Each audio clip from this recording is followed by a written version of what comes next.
Last week, we learned that although children are being channeled into formal classroom settings and activities at younger and younger ages, as the interconnected knowledge economy we live in gets more and more competitive, skipping important developmental steps facilitated by hours of play and freedom can have a significantly negative impact on the learning abilities of a child.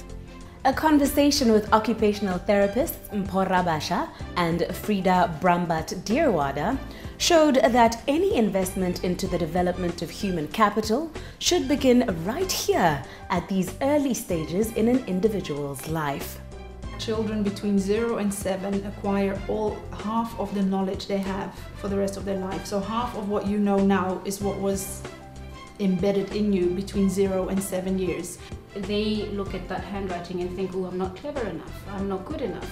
And they just start not liking school, not writing in class, behavior issues. You can get to a point where a child literally hates school. Having sufficiently captured our attention as to the importance of creating the best educational foundations for the generation of future leaders we are currently nurturing, tonight our guests return to give us a look at the science behind these findings, to give a true definition and understanding of the fascinating career that they have chosen for themselves. Information that may prove to be invaluable for those that suspect that they may require their support and assistance, and those who may now be interested in a professional path that will shape the nation's economic future by changing one life at a time for the better. Whatever your reasons, we trust that tonight's show will not disappoint. Welcome to First Issues. Although occupational therapy is well known, sought after and considered an essential component of medical aid schemes in other more developed countries, many of us locally at all levels are yet to gain a full appreciation of this discipline, of how these professionals can broaden an individual's capabilities and thus opportunities and productivity. The ambiguity may stem from the sheer scope of the field, as occupational therapists are said to work with all age groups and in a wide range of physical and psychosocial areas. Places of employment may include hospitals, clinics, daycare centers, rehabilitation centers, home care programs, special schools, industry, and private enterprise. And at its core, it is said to be a profession that aims to help people perform the things they need to, want to, and are expected to do despite their challenges. The Australian OT Association even goes as far as to tout occupational therapy as providing the difference between life and living. But rather than giving you our textbook definition, let's have our guests, Frida and Mpho, share with us how they go about educating their potential clients as to what it is exactly that they do. Both of us as occupational therapists mostly work with children, and I usually explain it in a really simplified manner. So I'll explain to them what development of a child looks like or could look like, and that a child has different areas of functioning. So in the social, emotional side and the physical side, you've got gross motor skills, fine motor skills, and you've got sensory skills. And then your daily life skills, which include going to the toilet, washing your hands, basically things that you do in your day-to-day life. So I explained to them the importance of all these areas to function together and to be integrated. And from there, I explained that during an assessment, we would analyze the child and see where the strengths are and where possible areas of weakness are. And then from there, we set up a program and see how we can best support the child from an occupational therapy perspective, as well as the teachers involved, as well as the parents involved. So it's a very practical occupation, and it's medical as well as very creative at the same time. Yeah. And in still doing that, we look at like in terms of like what a child's supposed to do for a different stage. So if there are any gaps in terms of their function, then we're mainly looking to fill in those gaps. So saying, okay, there's a difficulty in this area, then we need to address that area to make sure that child is functioning better in that particular area. And if you're talking about the type of services that we offer, we go into schools a lot. So we'll do like full developmental assessments, we do school observations, we talk to the teachers, we talk to the parents, what's happening at home, what's happening at school, and try and really analyze where the problems are. And then in the clinic, we can do structured assessments. We can do standardized tests to say, for a child this age, you should be able to do that. And then saying clearly this child is performing as a child at this age, or they have a difficulty in 1, 2, 3 areas, like specifically identifying that problem. And then we do things like sensory integration, we do things like hand splinting, we do equipment as well, special needs equipment. We can do therapy based in the clinic, at home or at school. And then we can do group sessions or as well, individual. or individuals, yeah. So. And besides that, also workshops and presentations, because a lot of it is getting parents and teachers aware of how to deal with certain issues that children have. And difficulties that they have. So would actually go out into schools or would get a venue and do presentations and workshops just to share knowledge and to get people more aware of what developmental difficulties and delays look like and how they can deal with behaviors and I would assume, therefore, that it's the word occupational that throws people off, because in this case, where you've chosen to focus on children, it's more developmental therapy. Yeah, but occupational therapy actually derives from a long time back, where people used to use the term occupation in terms of leisure activities or something that occupies a person in a meaningful way. And it started off in psychiatry, where they would get psychiatric clients and play with them and work with them and get them to actually build things in terms of what their occupation or their leisure activities, what is meaningful to that person. So in a child situation, their occupation is basically to play and to move and to go to school. So our focus, therefore, is in those areas of their occupation, something that keeps them busy, something that motivates that child to want to do something. And that's where we step in. You both have spent a significant portion of your lives in Botswana, and this is a country where we said we don't fully appreciate what occupational therapy even is. How did you both individually and personally end up pursuing this career and specifically choosing to work with children? It was more of an accident really for me. I wanted to be a doctor to start off with, but then after high school, I saw an application like sponsorships for Botswana advertised, and one of the professions was occupational therapy. Then I thought, what's that? So I started researching a little bit more about it, and then just thought, this seems like something I could do. So I went through and got the sponsorship and everything, ended up in Australia, and it wasn't really until second or third year that I was really convinced that that's what I really, really wanted to do. I was in a placement in a spinal cord injury rehab center, and I'd met this young man who was 21 and had a spinal cord injury. And he, from an accident, he basically just sort of told me that when he first woke up and realized that he couldn't do anything for himself anymore, that he would have rather not made it, like he would have rather actually not survived. And through OT or physio, he relearned how to do things for himself. And then that's when I realized how function is very central to what a person does every day and who they are and how they see themselves.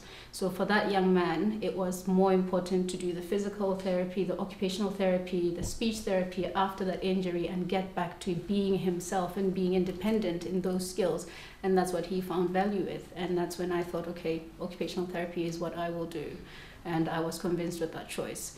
In terms of children, I've always loved to work with children. And then in the third, fourth year, you get to choose your streams. So I chose pediatrics.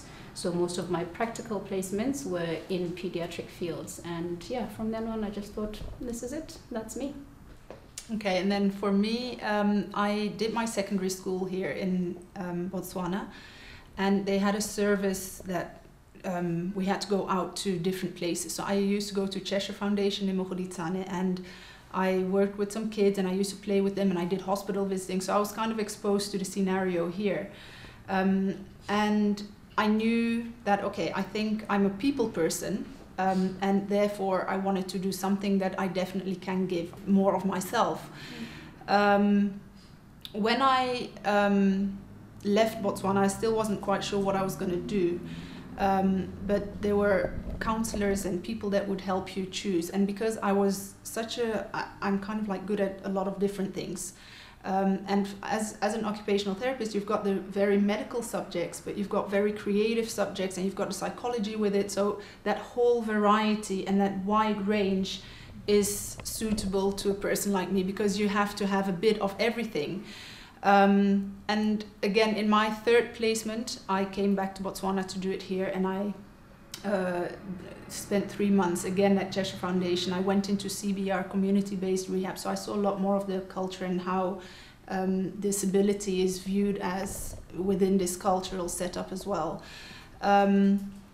And in Holland as well, where I was doing my studies, I did one of the internships in a school, again with children, and I also did some with adults, and I figured that I connect stronger with kids generally. Mm-hmm. And it's so much fun because you're playing with them, and I suppose I'm a big kid myself in many ways. But at the same time, you're dealing with their parents and with their teachers, and every little thing that the child achieves. It can be something minute, minor.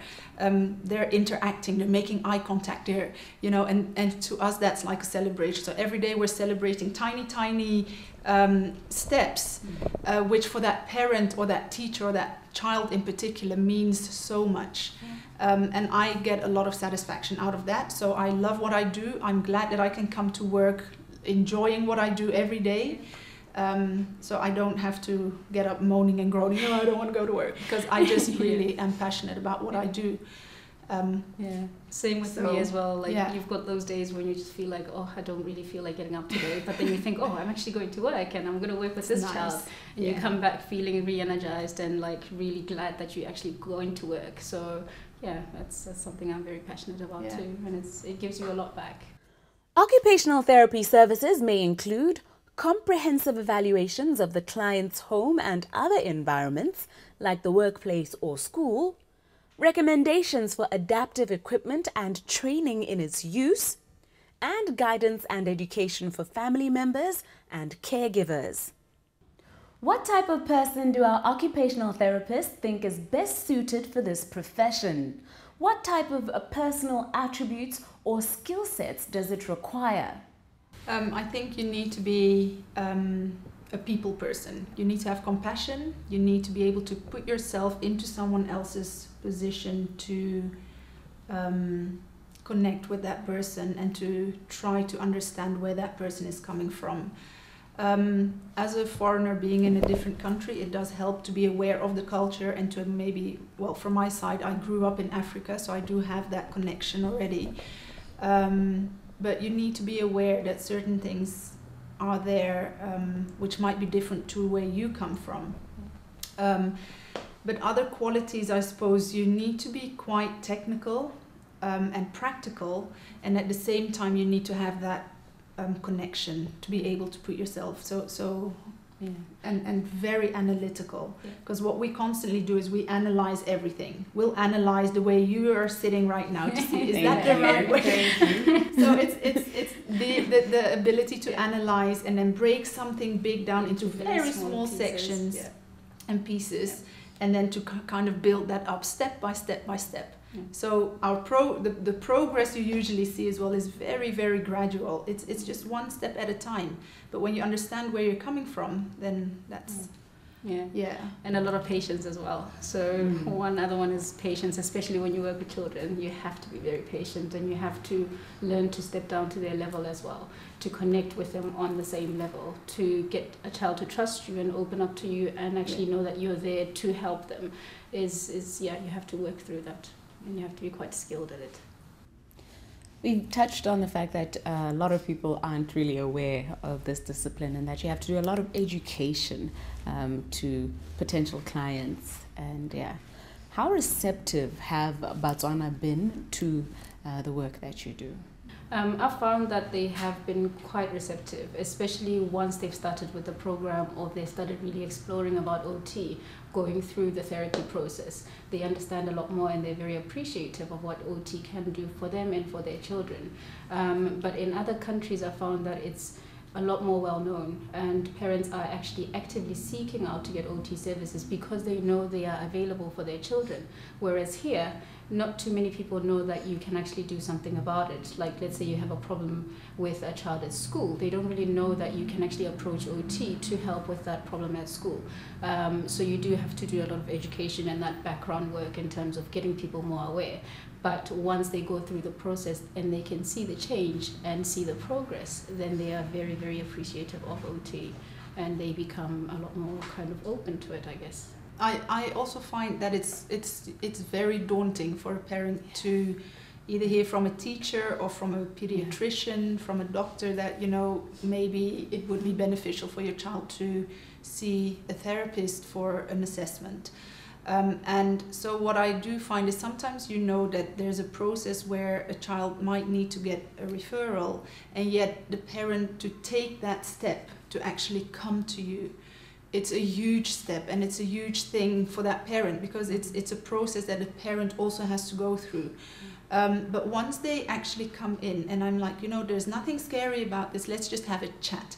And we just talk, okay, what are you finding at home? What is happening at school? And you just have an informal chat about the difficulties that they're finding. And as you talk and explain and show them my little pyramid where I explain exactly how a child functions or how the developmental steps take place, you know, they do tend to then understand better. But then still, when you're doing the therapy, they're like, yeah, but you're just playing with the child, or you're just catching a ball with him, or whatever it is. It can't be that easy. Yeah, and then it's trying to explain again that, you know, this is the reason why we do this, and if you try this at home. So there's, I think there's that reception is there, but there's still that dauntingness. Like, okay, but is there going to be a stigma if my child goes to a therapist, or if you come to school and take him out of class for a session, or if you're sitting with him in class, isn't everyone going to laugh at him, or isn't, you know? So there's always that fear in a parent that you're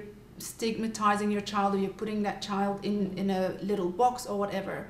And luckily, a lot of the parents that have seen the impact have generally been very, very happy and supportive as well. So, and the children themselves love it. Like they think OT is fun and they think it's something that's really exciting. Even when you go into class and you pull them out, they go, oh, when is my turn? When is my turn? All the kids are coming around to you to say, why don't you see me? Like it's actually very, very fun for the kids and they love it, and it's very interactive. It's something they know they can achieve a lot through as well. So it's quite nice and fun for them. That sounds good. When should a parent know to seek out an occupational therapist? Okay, I think there's a whole lot of things that can be viewed as alarm signals. And I think the first thing, if you as a parent if you've got that gut feeling that there's something not right, the child is either late in rolling or crawling or reaching the normal milestones, or the child is not responding when I'm calling his name, or the child is extremely active, I can't reach that child, or for a little older child, they could constantly be on the move, or they might not feel comfortable being touched. They're very scared of being touched, or they're scared of being in a crowded mall. So if you feel in your day-to-day life that there's certain areas where this child is not functioning the way I thought this child would, usually the first step is to go to a doctor or to seek medical support and say, you know, I'm a bit worried about this and this, and then usually there is where then they get informed about occupational therapy and then get a referral. Sometimes it's in schools where, in nursery school, where you've got children between 2 and 5, where the teachers pick up certain signs that, okay, we've got this many children in a class and yet your child stands out in this area or that area and we're a bit concerned. it could be possible to get support or assistance to manage the situation, and that's then how they. Yeah. And even in terms of like the medical support, sometimes you do have a concern as a parent, and then it's seen as, no, they'll grow out of it, they'll be okay, or don't worry too much about it. But if you keep seeing that same thing getting kind of worse and it just doesn't get any better, then that's when you should actually ask more questions as well. Ask your pediatrician a lot more questions, but why isn't it getting better? What's happening? And is there anything else we can do about it? So you have to sometimes actively push for that extra referral to explain in terms of what's going on, because sometimes you're told that things will be okay and they're generally not. So you have to ask more questions. But the earlier you pick it up as a parent, and the earlier you try to get intervention and support, there's so much out there that can be done. And it's not a view on a parent that you're failing as a parent. It's actually going to strengthen you and that child. And some children are born with cerebral palsy, or there's something very medically wrong from the word go. So we do work with kids from 0 all the way up to 18. So as a baby, you can already pick up significant signs. But it's usually between 2 and 5 where the behavioral side and all that comes out as well. We conclude the exploration of this issue next week as we speak to parents who trusted their gut feeling, as Mpoja said, and pursued answers and information for their children's well-being until they got them. And then all of a sudden, I turned 2 years old. I want to be the CEO of FNB. Do not treat the child any different from any other child that you have. It is now time for the stock market review, courtesy of the Botswana Stock Exchange. Good evening. The stock market review for last week. The DCI Domestic Companies Index was up 0.78% from the previous week, whilst the Foreign Company Index, FCI, was down 0.02%. Total turnover for the week was 23.8 million bula, a daily average of 4.8 million bula, and the total number of shares traded for the week was 8.8 million shares. For the year 2014 so far, the DCI is down 0.06% compared to an increase of 15.4% at this point last year. The Foreign Companies Index, FCI, is however showing signs of recovery with a 0.13% increase this year compared to a dip of 1.13% at this point last year. Total turnover for 2014 is 830.5 million bula compared to last year's 606.4 million bula, and the total number of shares traded this year, 237.3 million compared to last year's 217.1 million shares. If we look at the ETFs, the Beta Beta ETF lost 80 tebe to end the week at 41 bula 70 tebe, whilst the New Gold ETF was stagnant for the week and it closed at 108 bula 60 tebe as it did the week before. That was your stock market review. Thank you very much and enjoy the rest of your evening. Until next week, I, Nameto Sibina, the team behind First Issues, and our sponsors, First National Bank, wish you a good night and pleasant viewing.